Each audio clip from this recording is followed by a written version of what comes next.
They say curiosity killed the cat, but it wasn't until I met the fortune teller at the county fair that I understood the true weight of those words. Her booth was tucked away in a dim corner, draped in deep purple velvet that seemed to absorb the light around it. I thought it would be fun to hear what she had to say, just a light-hearted experience to share with friends. But as she traced the lines on my palm, her eyes darkened, and her voice turned to a whisper, describing a future so vivid it felt like a memory I had yet to live. She spoke of shadows that would follow me, of choices that seemed inconsequential yet would lead to irreversible outcomes, leaving me with a decision that would define my very existence. The first sign was subtle. I started noticing a black cat crossing my path each morning, no matter which route I took to work. It would stare with piercing eyes, then vanish as if it had never been there. I brushed it off as coincidence until the nightmares began. Each night, I found myself wandering through an endless maze of mirrors, chased by shadow that wore my face. I would wake up drenched in sweat, my heart pounding, only to find claw marks etched into the wood of my bedroom door. My friends laughed it off, but there was something in the fortune teller's eyes that I couldn't shake.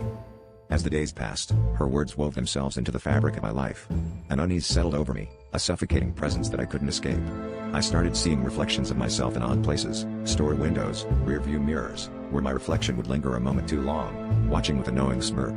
I tried to convince myself it was stress, an overactive imagination fueled by the fortune teller's ominous prediction. But then, last night, the boundaries between reality and nightmare finally shattered. I was driving home late when the car radio crackled to life, a voice that wasn't mine reciting the fortune teller's prophecy word for word.